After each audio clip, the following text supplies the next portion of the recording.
નમસ્કાર મિત્રો, સ્વાગત છે આપ સૌનો યુટ્યુબ ચેનલમાં। તો મિત્રો, હાલની આપણે વાત કરીએ તો બ્રેકિંગ ન્યૂઝ મળી રહી છે। હવામાન નિષ્ણાતોના જણાવ્યા અનુસાર આગામી 48 કલાકની અંદર મિત્રો વાતાવરણમાં એકાએક પલટો આવવાની શક્યતા હાલ વ્યક્ત કરવામાં આવી રહી છે। જેની અંદર મિત્રો આપણે વાત કરીએ તો હવામાન નિષ્ણાતોના જણાવ્યા અનુસાર આગામી 24 થી 48 કલાક દરમિયાન રાજ્યભરના અલગ અલગ વિસ્તારોની અંદર વાતાવરણમાં પલટો આવવાની શક્યતાઓ વ્યક્ત કરવામાં આવી રહી છે।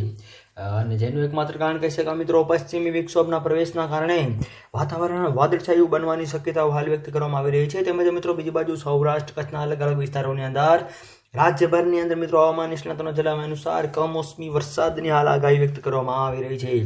જેની અંદર મિત્રો દક્ષિણ ગુજરાત કચ્છ સહિતના સરહદી વિસ્તારોની અંદર માવઠાના એંધાણ હાલ જોવા મળી રહ્યા છે।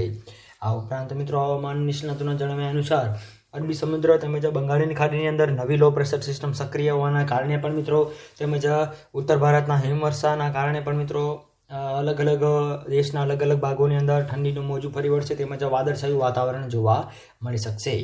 આ સાથે સાથે અલગ અલગ બીજી બાજુ આપણે મિત્રો વાત કરીએ તો બંગાળની ખાડીની અંદર હવે નવી લો પ્રેશર સિસ્ટમ બનશે અને જે મિત્રો ગુજરાતને કેટલી અસર કરશે તેના વિશે પણ મિત્રો જેમ સંપૂર્ણ નવી અપડેટ આવતી જશે એમાં મેં તમને જણાવતા રહીશું।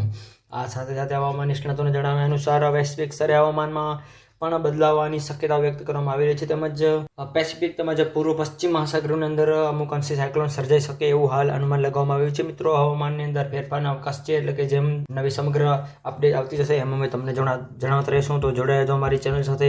આ સાથે સાથે મિત્રો સૌરાષ્ટ્ર કચ્છના અલગ અલગ વિસ્તારોની અંદર વાદળછાયું વાતાવરણ જોવા મળશે અને એ વાદળછાયા વાતાવરણના અસરના ભાગરૂપે આગામી 24 કલાકની આપણે વાત કરીએ તો પવન ફૂંકાવાની શક્યતાઓ સાથે સાથે બંગાળની ખાડી અને અરબી સમુદ્રની અંદર પણ લો પ્રેશર બનવાની સાથે સાથે ગુજરાતની અંદર માવઠાના એંધાણ જોવા મળે એવું હાલ અનુમાન લગાવવામાં આવી રહ્યું છે। તો મિત્રો વિડીયો ગમે તો વિડીયોને લાઈક કરો, શેર કરો, કોમેન્ટ કરો અને મિત્રો આવો જ સાથ અને સહકાર આપતા રહો।